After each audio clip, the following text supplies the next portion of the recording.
SFI പ്രതിഷേധങ്ങൾക്കിടെ തലസ്ഥാനത്ത് മടങ്ങിയെത്തി governor Arif Muhammad Khan. പ്രതിഷേധങ്ങളിൽ രാഷ്ട്രപതിക്കും കേന്ദ്രത്തിനും governor ഉടൻ റിപ്പോർട്ട് നൽകും.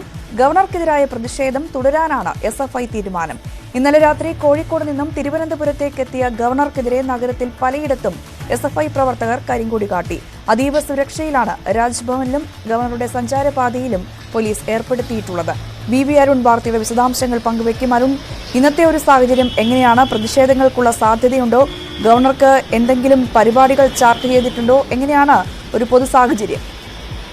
പ്രതിഷേധങ്ങൾ തുടരാൻ തന്നെയാണ് സാധ്യത. SFI നേരത്തെ അത് പ്രഖ്യാപിച്ചിട്ടുമുണ്ട്.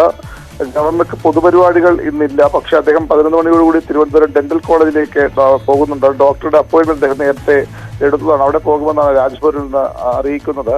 മറ്റു പൊതുപരിപാടി 22-ാം തീയതി വരെ ഗവർണർക്കില്ല. പ്രതിഷേധങ്ങൾ നഗരത്തിന്റെ പല ഭാഗങ്ങളിലും ഉണ്ടാകാനിടയുണ്ട്.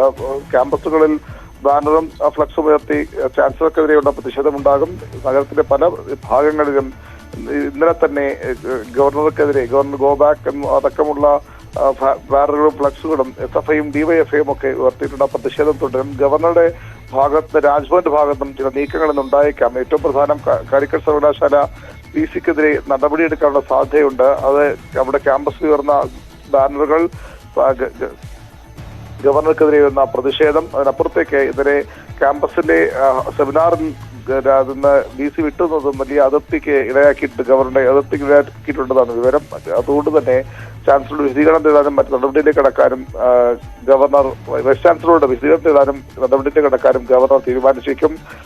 സംസ്ഥാനത്തെ പൊതു രാഷ്ട്രീയ സാഹചര്യം, ക്രമസമാധാന നില, ഈ ഗവർണർക്കെതിരെയുള്ള ഉണ്ടായ പ്രതിഷേധങ്ങൾ, തുടർച്ചയായി ഉണ്ടാകുന്ന പ്രതിഷേധങ്ങൾ, ഇവയെല്ലാം രാഷ്ട്രപതിയെ രാജ്ഭവൻ അറിയിക്കാനും സാധ്യതയുണ്ട്. ശരി.